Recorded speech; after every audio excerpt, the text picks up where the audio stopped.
Salve, salve, escultores e aspirantes! Eu sou Bruno Moss e sejam muito bem-vindos e muito bem-vindas a Arcadia, o lugar da galera mão na massa.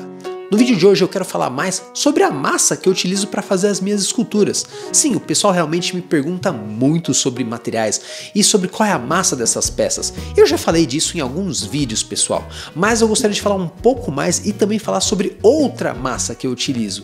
Sim, e assim, esse vídeo foi feito para você que já sofreu muito procurando materiais e já sofreu também fazendo escultura com materiais ruins, achando que era o certo. E vocês vão ver que aqui não tem nenhuma porcaria não, pessoal, não tem nenhum material gambiarra, nenhuma porcaria, é só material profissional de qualidade mesmo, que eu vou indicar para você poder fazer a sua escultura. São materiais que levaram minhas esculturas para outro nível com o passar do tempo. E eu também já apanhei muito fazendo escultura com material ruim, então eu sei muito bem o que você está passando. Então, chega de desculpa, agora você vai descobrir qual é o material ideal e como trabalhar ele nas suas esculturas. Mas antes de mais nada, deixa aquela sua curtida para subir a relevância aqui no YouTube e compartilhe com seus amigos. E caso você não seja inscrito, se inscreva no canal, acione o sininho e também nos siga lá nas redes sociais. Eu estou todo dia no Instagram também conversando com o pessoal e respondendo dúvidas lá dos nossos inscritos. Como eu já falei antes, pessoal, eu já apanhei muito com outras massas ruins e não necessariamente elas sejam ruins, mas é que elas não são ideias para quem está começando, para quem está aprendendo. É o caso da argila, é o caso do biscuit. E mesmo em argila tem muita argila ruim. Acho que a argila é o campeão de ter tipos de argila ruins. Essa argila escolar, por exemplo, nossa. E assim, eu percebo que muita gente desanima, não por necessariamente usar esses materiais, mas é porque está aprendendo. Então não é o ideal você utilizar um material que não vai colaborar com você para você aprender escultura. Ainda mais se o material for de péssima qualidade. Então assim, no fim das contas, pessoal, essa decepção eu compartilho com vocês. Assim, eu já tive essa decepção, já fiz esculturas bem ruins, como essa que vocês estão vendo aí, foi algumas das primeiras peças que eu fiz em argila. E assim, na época até que eu estava satisfeito, eu pensei, deve ser assim mesmo, né? Tô no caminho certo, mas não. E assim, depois o que eu fiz? Eu desisti? Então, não, eu percebi que os escultores profissionais, aqueles que me inspiravam, assim, que eu via esculturas gringas, assim, falava, meu Deus, como que isso é feito? Eu pensei, isso não deve ser argila, eles devem usar algum material que é diferente. E sim, pesquisando, eu descobri que existe esse material, é o tal do oil clay, né? Aqui no Brasil, há mais de 10 anos atrás, ele era só chamado de clay ou plastilina. Na verdade, assim, essa diferença entre clay e plastilina eu explico um pouco mais nos meus vídeos específicos de cada material, mas basicamente plastilina é um tipo de oil clay, tá? Só para explicar para vocês. O pessoal até pergunta, o que é melhor? Oil clay ou plastilina? É a mesma coisa, só que a plastilina é um oil clay bem mole, bem soft. Enfim, de qualquer forma, por que isso levou, a adição desse material levou as minhas esculturas para outro nível? Porque modelar com oil clay te traz muito mais liberdade. Você não fica condicionado ao tempo do material. Por quê? Comparado ao Durepox, a argila e ao biscuit, que tem tempos de secagem rápidos em alguns casos, né? Outros menos, outros mais, o oil clay não tem esse tempo de secagem. Ele não seca, passa-se anos e ele está sempre bom para modelar. E aí você vai falar, mas qual é a vantagem disso? A vantagem disso é justamente você poder estudar no seu tempo e poder remodelar a escultura quantas vezes você quiser, quantas vezes você precisar.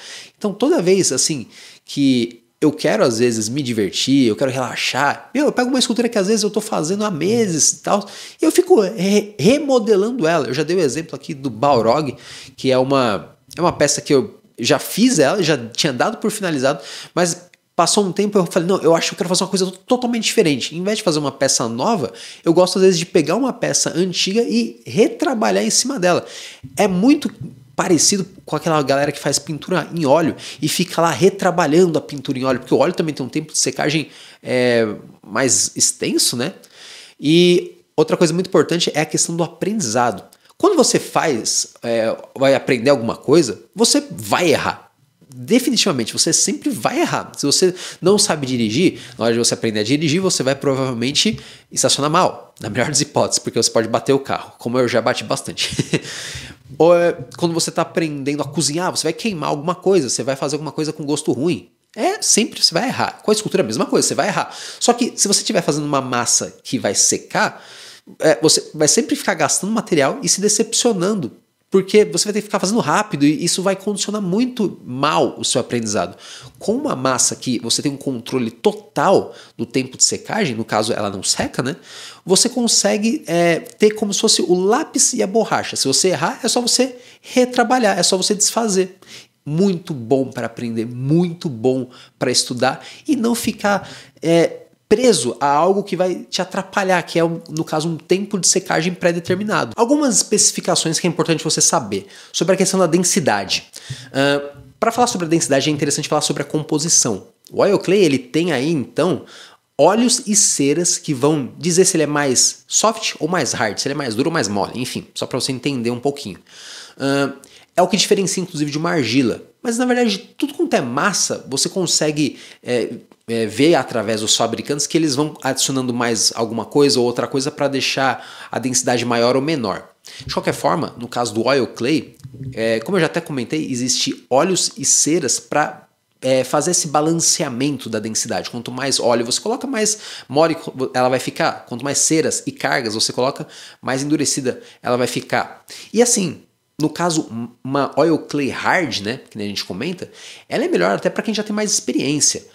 E você tem mais liberdade, você pode pegar a peça com mais tranquilidade. E ela fica dura como madeira quando ela está no estado frio dela, né? Que é o caso aqui, ó, dessa escultura do Batman aqui que eu fiz, desse busto. Meu, ele é realmente, ó, duro pra caramba, assim, se tacar em alguém, mata. E às vezes até se tomasse uma queda, ia fazer no máximo uma como é que fala? Uma amassadinha ou outro, assim. Esse tipo de escultura, ele é bacana justamente para você fazer, às vezes, uma pintura. É uma coisa que o pessoal pergunta bastante. Dá para pintar? Sim, você consegue pintar qualquer oil clay. Desde uma oil clay soft, como esse bustinho aqui do Wolverine, ó, ele tá sempre molenguinho assim, ó. Mas dá para fazer, inclusive, escultura pequena e escultura grande, com soft, com hard. Não importa, assim, o tipo da massa para o tamanho que você quer, nem para o estilo de escultura que você quer. O que importa mesmo é a técnica que você vai utilizar. E a mesma coisa com pintura. Você consegue pintar tanto numa oil clay soft quanto numa oil clay hard. Mas eu recomendo, se você for fazer uma pintura numa escultura, utilize oil clay hard. E por que eu estou falando disso de pintura? Porque é outra coisa que o pessoal pergunta bastante. E se eu quiser pintar, Bruna, é possível? Eu vejo o pessoal só pintando peças em resina ou então numa massa que seca. Isso aí, pessoal, é mito de internet, de gente que tem a cabeça assim muito fechada e às vezes nunca nem tentou fazer esse tipo de experiência. É possível sim, e na internet, meu, vocês veem assim, muita gente que pinta em oil clay. O Dr. Garuda, acho que é o mais famoso, ele pintou dezenas de peças. Eu já também incentivei diversos alunos, centenas de alunos, de pessoas já passaram pela Arcade, também pintam suas oil clays, porque às vezes é isso, você pega a oil clay e você quer guardar a escultura. A principal característica da oil clay é você poder reutilizar a massa. Tem esculturas aqui que já foram muitas coisas antes de estarem, vamos dizer, estacionadas nessas obras.